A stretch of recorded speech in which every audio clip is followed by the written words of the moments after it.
and welcome to Return to Regalia, an Underland Chronicles reread podcast. I'm Oona. And I'm Lily. Lily, this is your second episode on the pod. Last time you were on, you told us how you first got into the series. So now you get to answer the second guest question, which is, who is your favorite character and why?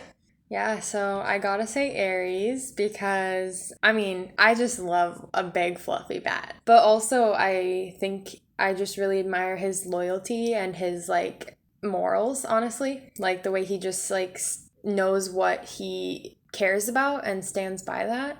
I don't know. I'm a pretty loyal person, too, so I think I just relate to that. And I'm, super obsessed with, doing the right thing. So, I don't know. I just think I related to him and also wanted a big, giant bat of my own. That's so real. Wouldn't you just love to take a nap flying like Gregor does? I love when they just nap on the bats in these books. Yeah, I know. That happened a couple times in the chapters for today, and I was just to kick back. Yes. Plus, you wouldn't have to worry about driving or biking anywhere. I know, right? Just ask your bat for a ride. Yes. No, I think Aries is a great choice for a favorite character. Thanks. All right. Today we're covering chapters 17 and 18, in which Gregor and the squad escape from the spinners. So where we last left our heroes, they had just been trapped in a giant funnel of silk. Chapter 17 starts with Gregor asking if this is happening because the Regalians are at war with the spinners. Mareth says they're not technically at war, but they're also not friends with the spinners. Gregor asks, so did everybody know they would lock us up except me? And the narration says, he was getting tired of finding out about things after the fact. Which he's so valid for, because no one is ever giving him the full story. Mm-hmm. Vicus apologizes and admits he was being too optimistic. Gregor doesn't want him to feel bad, though, so he assures him that the spiders respect him, and he knows because they stopped trying to eat Gregor when he mentioned Vicus's name. This cheers Vicus up a little, and he says, where there is life, there is hope. And Gregor tells him that this is exactly what his grandma says. It's so cute. Yeah, it comes back, I think, a few times. I don't remember exactly where, but it is a good, theme of this book. Mm-hmm. Just that where there is life, there's hope. It's a good motto for our own lives, I think. I agree. Boots interrupts with diaper needs, and Gregor realizes he's almost out of catch cloths. Solivet says the spiders weave all the Regalians' catch cloths and clothing, and we learn they can make 6 different kinds of silk. So all my life, I've thought that this thing about the spiders producing different kinds of silk was just a made-up feature of giant spiders in this book, but I looked it up and apparently it's real. What? Spiders can actually do this. There's also a whole Wikipedia page on spider silk, which is quite a wild ride. It says, a single spider can produce up to 7 different types of silk for different uses. Wow. Yeah, which apparently is unique to spiders, because other silk-making animals only do, one type, silkworms or whatever. But spiders have multi-purpose silk. And this Wikipedia page actually has a list of different silk uses. It's amazing. I went down a bit of a rabbit hole looking at it. Wait, what are the uses?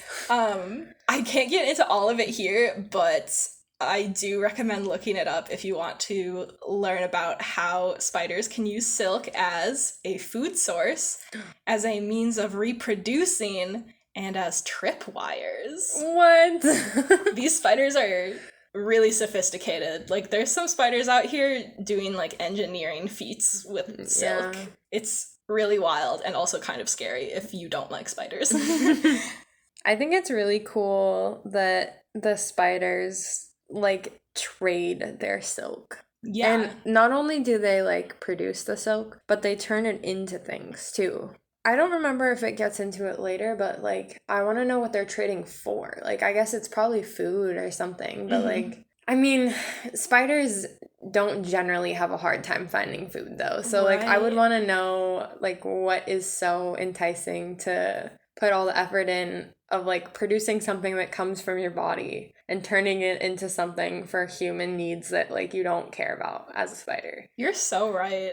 I had never considered that they're really out here just making textiles for the humans. Like, it would be one thing if they even just provided the raw materials to the regalians and then the regalians made it into clothing and stuff. But, like, they just deliver whole catch cloths to the humans, which implies that they make them like that and trade them as, like, a finished product. Mm-hmm. That is wild. Also, like, if they're giant spiders, like, how are they making, like, tiny baby diapers? I think that they must have a lot of dexterity. Yeah, I guess so. I think that they're probably very precise. But that is interesting that they are treating silk like a resource, like a liquid asset. That's, like, really cool, actually. But also, you're right, like, what do they need to trade for? I've literally never considered that. That's really awesome. It's like an entire society donating, like, blood for some kind of, like, monetary or resource gain. Yeah, it's not like they even harvest it. They just have to produce it. Mm-hmm. Wow. We don't learn enough about the spinners in these books. Yeah, I know. They literally are just in this first book, and then there's, like, a little bit of a spinner character in the last book, but we never learn more about the spinners as a society. What a shame. I know. That's got some untapped potential. She needs to make a second series. Like Rick Riordan did. Yes, I agree. I have thoughts about Heroes of Olympus that we won't get into on this podcast. Same, actually. We should talk about this some other time. Yeah. Yeah. But yeah, there needs to be some more spin-off series for Gregor, because there's just so much that is unexplored. The humans ask the spinners for more catch cloths, and they're kind enough to send down 24 along with baskets of water. Solovette goes around patching up wounds, and Luxa, Henry, and Mareth watch closely as if she's teaching a class. So this made me wonder how old Mareth is, and I did some math to try and figure this out. So I think that at the very youngest, Mareth is like 25. And my reasoning is that he was a soldier at the same time that Hamnet was, and Hamnet is Luxa's mother's twin. And even if Judith was young when she had Luxa, like 20-ish, that would make Hamnet like 30-ish now. But Mareth could have been a teenager when he first started serving in the Regalian army, thus perhaps he is as young as 25.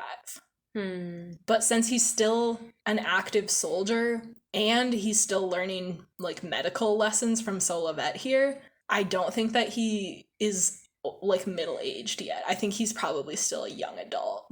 Maybe, though, alternative theory, they're all, like, more so admiring her work. Like, they don't get to see skilled healers very often. Like, maybe Mareth could, like, quick stitch up a thing or, like, you know, stop blood from flowing, but, like, maybe there's no indication of this, but maybe she's, like, doing it more skillfully than, like, a strict warrior would do. I don't know. Yeah. I get the feeling that the reason that Luxa, Henry, and Mareth are all watching closely is that this is just, like, information that soldiers need to have in general. I'm not sure if it's, like, something specialized. It feels to me like Solovette is just taking the opportunity to be like, here's some first aid knowledge. And, like, Mareth might even already, like, know this, but he's still kind of, like, taking the chance to learn or, like, make sure that he knows. I don't know. Or brush up on it, at least. Yeah, exactly. But he's definitely not as old as Solovette. So he's not, like, grandparent age. Personally, I like to think of him as being the same age as Hamnet because I think they were boyfriends. But that's just my own agenda. Wow, I love that. When we get to the third book, we can talk about my theory. I can't wait. Yeah.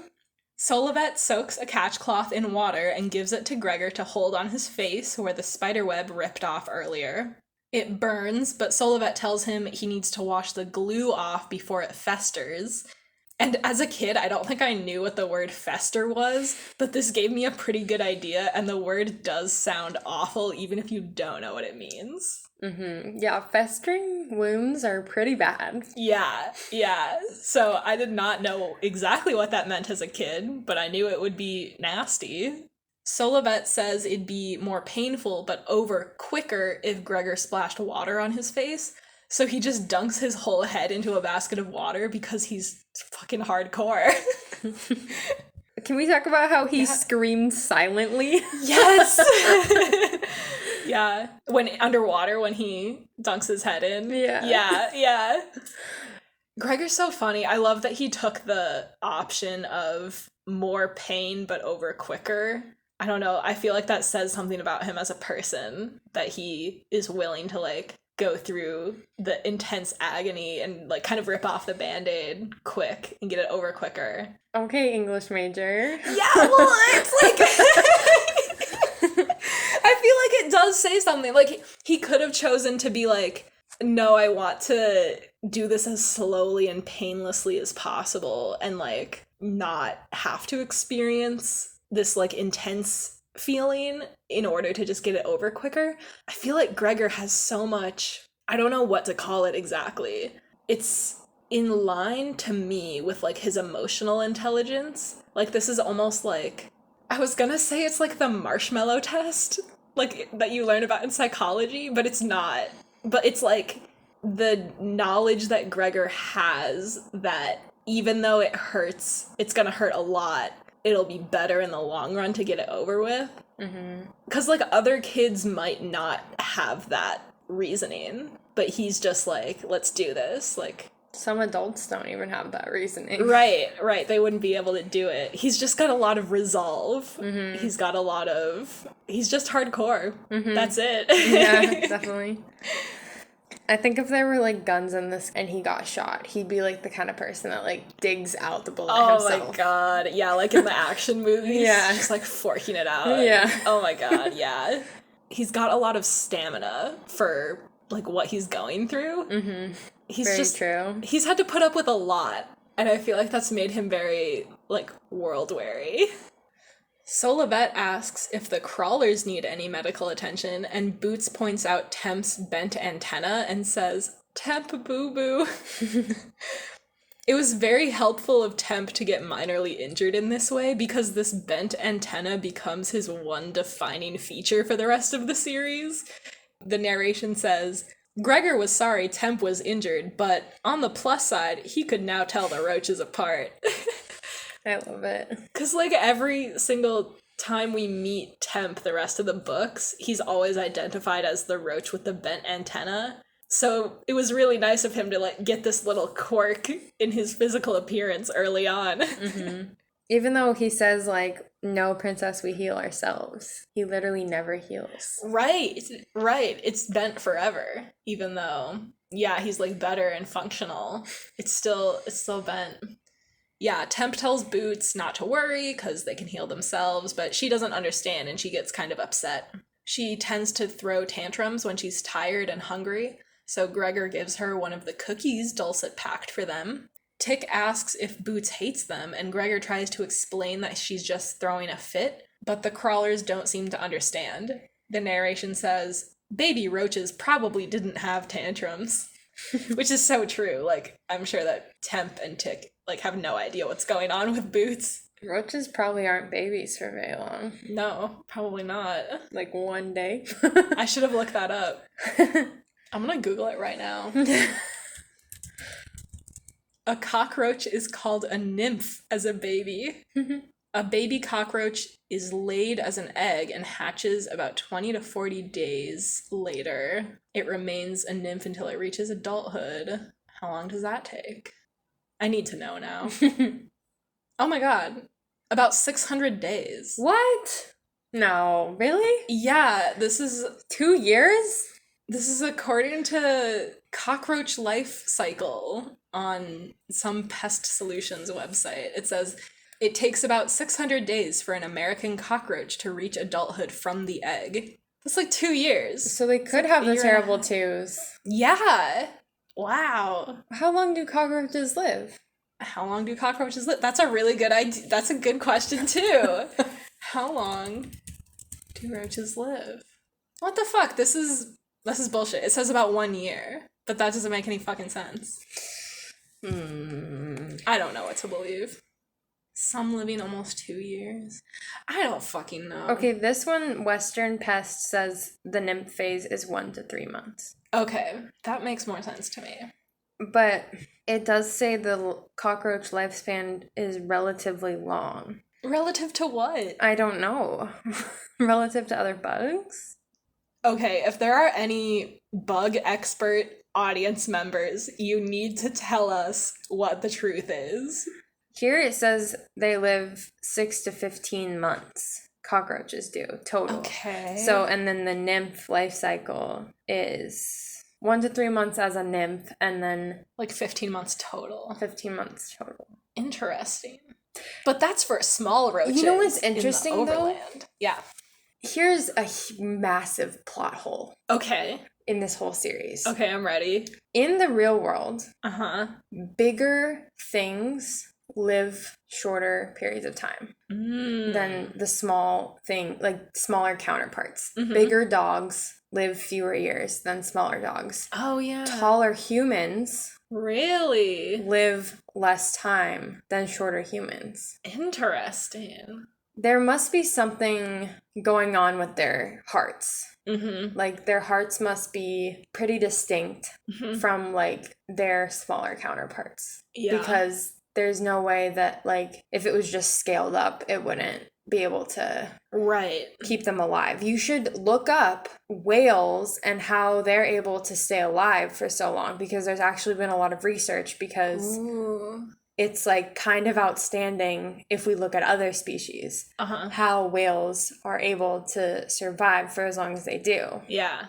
I hadn't thought about that. Because the bigger the animal, the harder the heart has to work to keep it alive. That's why tall humans often have heart attacks and die from heart attacks in their 60s. I never knew that. It's happened to a lot of really, really fit people, like basketball players and things like that. Wow. You've given me so much to think about. No, yeah. Let me just nerd out for a second. No, I love it. Because it all depends on, like, what is the mechanism that makes these animals big? And there is no answer to that. It's just, like, a book. But, like, I really do want to figure out the logistics of what made them big. And I need to tell you about this conversation I had, actually, with my family. I had dinner with my family, and we were talking about the books. And my mom gave me this galaxy-brained take, because she had to listen to the audiobooks with me and my brother as kids. Like, we would put them on in the car, and, like, she would also have to listen to them. So she kind of knows the plot, but, like, she was probably only paying, like, a little bit of attention, and it was a long time ago. So at dinner the other night, she says, "Oh, I thought that the humans shrink when they go to the Underland." And I was like, "No, they don't. The animals are just big." And she's like, "What? They don't shrink? Like, when they go underground? Isn't there, like, magic that shrinks them?" And I'm like, "No, where did you get that?" But then I was thinking about it more. She said, "Then how is there all that room underground for all those giant animals?" And I was like, wait, stop making sense. No, that's true. Because there's nothing that is saying that these humans are shrinking. Because, like, their clothes are also shrinking. And everything that they bring is also shrinking. And, like... that's true. Ares gets pretty close to the surface when he drops them off and stuff. And the bugs, like, come up and steal boots. Like, there's no way that the humans are actually shrinking, but I did really, really love that, like, conspiracy theory that my mom had. No, that's really good. Like, I could see some kind of magical process as you're falling for, like, how many minutes was it? Like, 20 minutes or something? I don't know if there was a exact number, but it was, like, a long time. Yeah. And you're just slowly shrinking as you fall. Yeah. I think if it was just that one entrance in the laundry room, that would make more sense. But then there's also the entrance in, like, Central Park that they go through and the animals go through.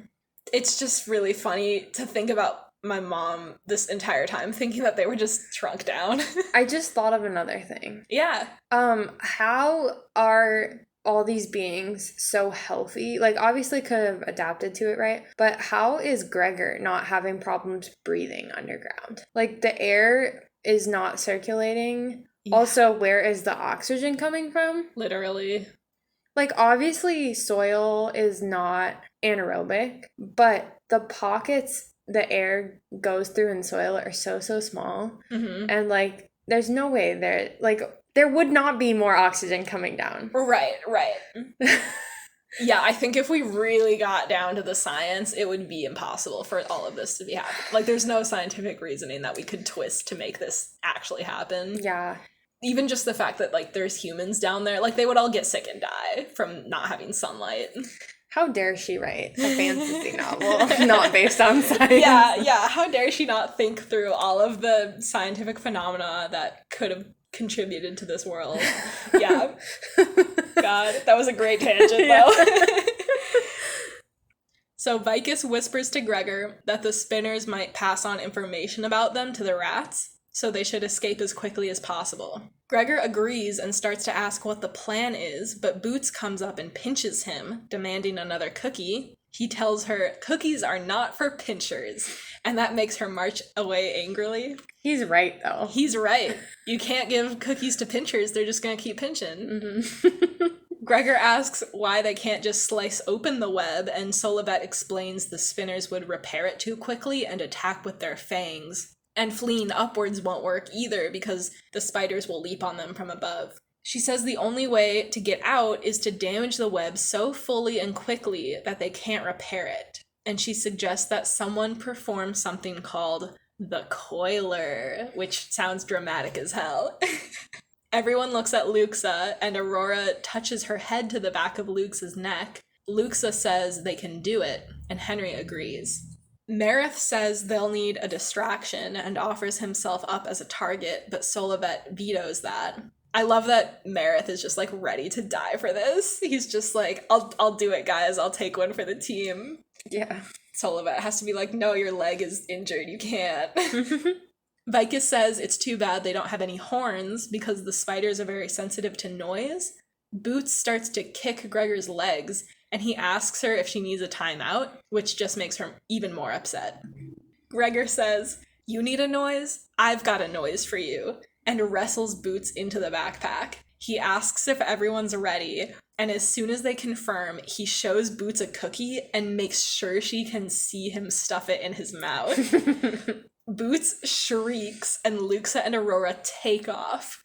Gregor watches in awe as Luxa performs the coiler, which involves holding her sword out and spinning around the funnel to shred the spiderweb. Everyone else follows Luxa upwards, and she covers for them at the top of the web as they escape. Suddenly, a web shoots out and pulls Luxa off Aurora's back, and Queen Weevox begins reeling her in toward her open fangs. Dun, dun, dun. That's the end of the chapter. Such a cliffhanger. Such a good visual of, like, the web just, like, snatching her. Lily's making the Spider-Man fingers web throwing gesture. Yeah, no, it's such a visual of, like, the web grabbing onto her and just, like, she's being, like, yanked off of Aurora, and, like, I can see it so vividly, just, like, the fangs of the Spider Queen opening to receive Luxa's neck. Like, that line just sticks with me. I just want them to make an animated movie out of this so badly. Yeah, I actually found, like, the first chapter animated on YouTube. Have you seen that? I might have seen this. Is it him meeting the cockroaches? Yeah, I've watched that. That's a good video. Mm-hmm. I'll post that on Tumblr, for sure. It's really good. Yeah, it's, like, 3D animated and stuff. It must have taken forever to make that, if it's just, like, one person making it. Mm-hmm. But yeah, when I saw that, I was out of my mind. Yeah. I was like, it can be done! Yeah. Oh, what a chapter. I also just love the, you need a noise, I've got a noise for you. I know, it's so funny. Weaponizing a toddler's meltdown. Yes.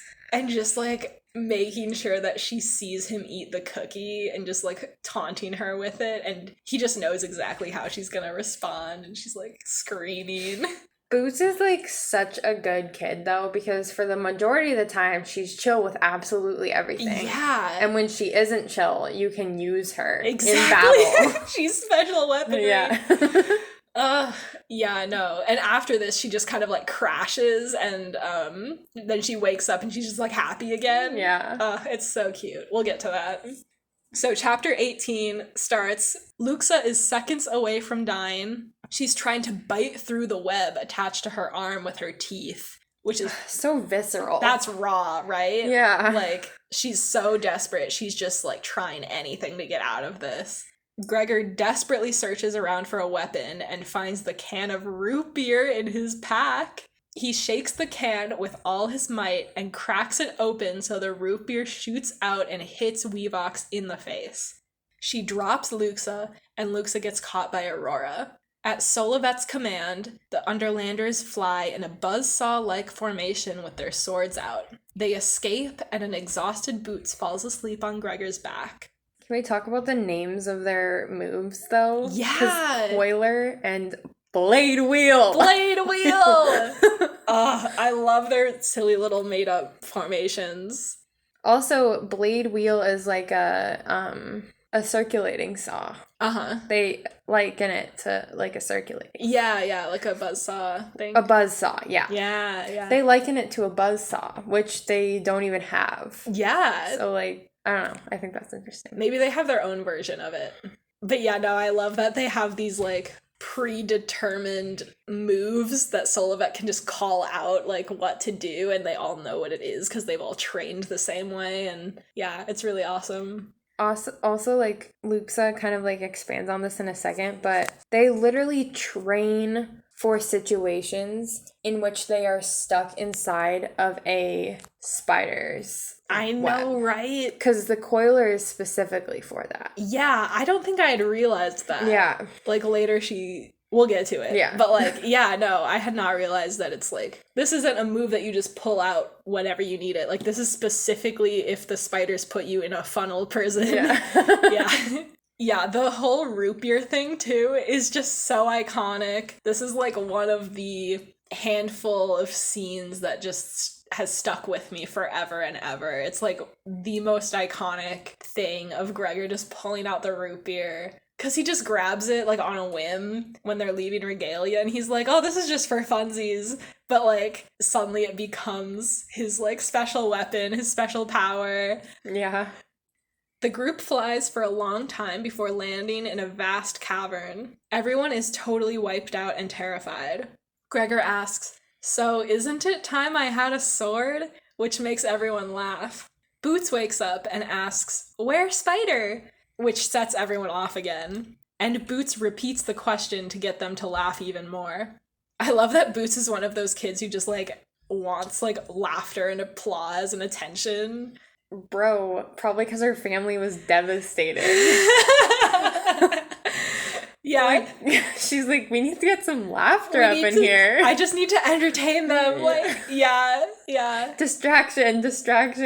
Yes. But, like, she says something and then she realizes that that's, like, getting a positive reaction from people, and she's like, I'm just gonna say it over and over again. And yeah. I think that's so cute. While everyone relaxes and Vicus prepares dinner, Gregor goes over to Luxa, who is sitting by herself and she's still shaking. He asks how she's doing and tells her the coiler move she did was really cool. Luxa admits it was her first time in a real web, which is how we learn that she's trained for this exact scenario before, but not in a real web. But, like, everyone apparently just knows that, like, this is something that can happen, so you might as well know the coiler so that you can get out of a spider web. It's intense. Yeah. Gregor explains that spiders are really small in the overland. This leads to them kind of joking back and forth for a bit, and finally she thanks him for saving her life. She asks about the root beer, and he takes a drink to show her. I love the idea of Gregor just holding on to this half-empty can the entire flight to where they are now. Like, after using it as a weapon, he's literally just holding it in his hand, like, the entire ride. He's probably, like, in shock. Yeah, I bet that's it. I bet he's just like so in shock. I mean, he doesn't have anywhere to throw it away. He probably doesn't want to just like drop it somewhere. No recycling cans. Yes. Luxa is alarmed at first, but then she tries it herself and she likes it. Gregor tells her she can have the rest and admits he owed her for saving him from the rat when he tried to escape. Luxa apologizes for hitting Gregor that night, and he apologizes for calling the Underland creepy. She asks if he thinks she's creepy, and he tells her no, she's just difficult, and she says the same about him. I love this conversation so much. It's so cute. This is like the first time that it's just the two of them talking together. Yeah, and we talked about how she's like so easily influenced by Henry. Yeah, and now that she's separate from him, it's as soon as she's separate from Henry, it's like apologizing for this, thanking him for this, like suddenly so genuine, and they're really seeing eye to eye. Mm-hmm. It's so cute. It's so cute, and it's just the beginning of their friendship in which they are constantly saving each other's lives. Mm-hmm. It's the best. I also just love how they both are basically calling each other stubborn.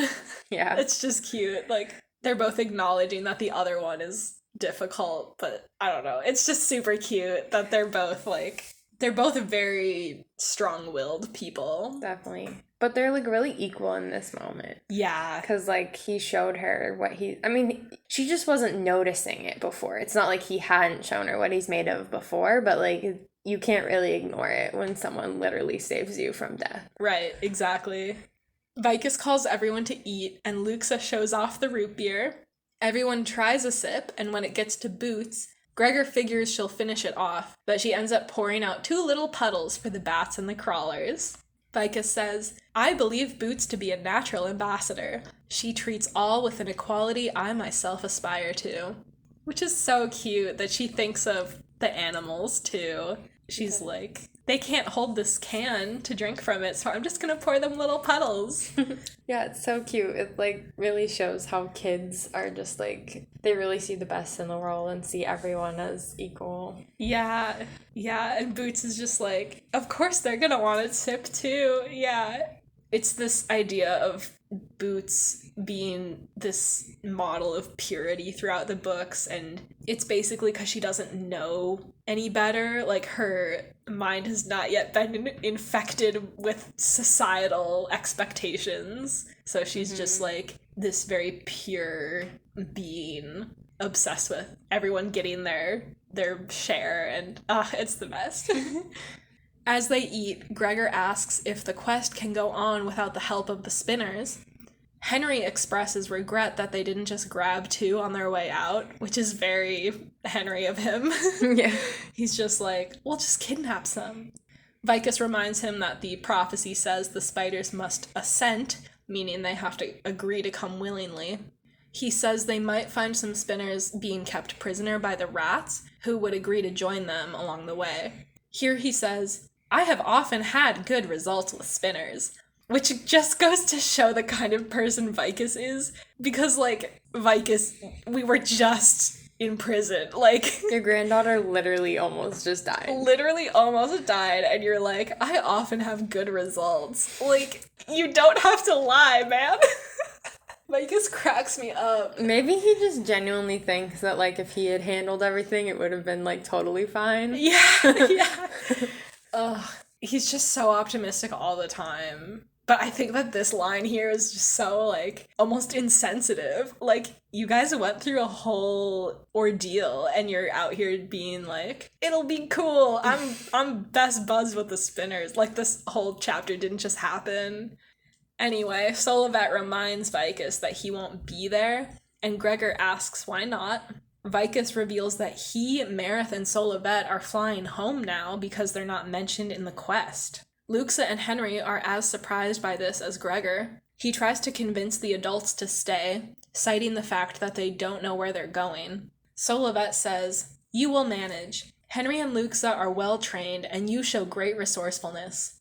The narration says, "She spoke simply and definitely. She was thinking of the war, of the bigger picture, not of them." Which is raw, because this is a great summary of Solivet's character. Basically, Solivet is going back to Regalia to help with the war efforts, because she's like the general or whatever. But she's willing to let these 3 scared kids go off alone for the sake of the bigger picture. Like, she's not thinking, like, wow, my grandchild is scared and needs my support. She's just thinking, like, the army needs my support, the war needs my support. And she's just willing to, like, tell these kids to their faces, like, you're not gonna have any help, like, we're leaving. Which is very brutal of her. To just be like, we're leaving you on your own. What happens from here on out is your responsibility. Like, yeah, it's really brutal. And I think that it sums up Solivet's character really well, that she's not concerned at all with individuals. She's just thinking about the bigger picture. Yeah, totally. Vicus assures Gregor that he's arranged for a guide to help them get through the Deadland. The kids ask, a guide? And a voice from the darkness interrupts Vicus before he can explain. Well, I prefer to think of myself as a legend, but I suppose guide will do. Iconic. Ah! Gregor shines his flashlight at the speaker, and it reveals a rat with a diagonal scar across his face, the same rat Vicus knocked into the river earlier. At long last, the character we've all been waiting for. We're finally at the Ripred part. We're finally at the end of Act 2, the quest. We're about to begin Act 3, the rat. It's everything. Everything happens in this last act. Like, the adults are leaving, Ripred is here. We've only got 9 chapters left to finish this whole quest, this whole prophecy. It's the best. I love how this book, like, barely even... Like, the whole first 2 acts are almost like exposition. Mm-hmm. Like, yes, the quest starts in Act 2, but they're just, like, gathering forces during Act 2. And then Act 3 is, like, we have everyone in the quest. Like, this is when we actually go into the rat's land. It's so good. Yeah, the ending is so good. Yeah, really excited to have Ripred here because he is the most iconic character in the entire series. I feel like he was one of the first of his kind especially in, like, middle grade, but, like, in YA middle grade genres. Yeah. Like, I mean, he's someone's gonna be like, but what about blah, blah, blah. But I don't know, like, this character became really popular. Yeah. Afterwards, like, especially in dystopian books and stuff, like, the very, like, snarky but super knowledgeable mentor figure that everyone kind of hates. I know, right? He's very hateable because he's so brutal and kind of, like, hard on the main characters, but he's, like, such a realist. Yeah, because, like, the other kind of, like, characters like this before were, like, not snarky and, like, funny. Yeah. You know? Yeah. Yeah, I'm thinking in one of the earlier episodes of the podcast, I talked about how this book really closely follows the hero's journey. And one of the big plot points in the hero's journey is the meeting of the mentor figure. And Vicus kind of fulfills that role in a lot of ways, but Ripred is, like, the exact opposite of Vicus. Like, Vicus is this really optimistic, like, doesn't really want to give you the whole truth because it might upset you type of guy, and Ripred is just, like, honestly, he's more aligned with, like, Gregor, like, rip the band-aid off, this is the brutal truth of the matter. And that's really admirable in a book like this when you just need to, like, know what's going on. Ripred just, like, tells it to you straight. Yeah, I mean, we're going to talk about him more when we actually meet him for real, but yeah, this was an amazing pair of chapters, just their escape from the spinners. We got some Luxa characterization. We've got some Solivet characterization. Even though it's just very subtle, Solivet becomes such an important character later. It's really interesting to look at these little clues that are being left in the first book. Some special weapons. Yes! The root beer scene and Boots' tantrum. I wish I had a better word than iconic, but it's just, like, it sticks with you. It really makes an impression. It's so well visualized. It would make such a good fucking movie. It feels like something that you should have thought of, but you never would have. you're like, yeah, of course, like, he's gonna make his sister have a tantrum, but also you'd never think about that. Yeah. It's so creative. It's great because the whole, like, past couple chapters is, like, her building toward the tantrum. Like the pressure in a can. Yes! Oh my god! Boots is the root beer can! Yeah. We figured it out. Oh my god. Well, Lily, thank you so much for joining me. Thanks for having me. Yeah, it's always a blast. Before we sign off, I just want to give a big shout out to my friend Christina, who became our 30th YouTube subscriber last weekend.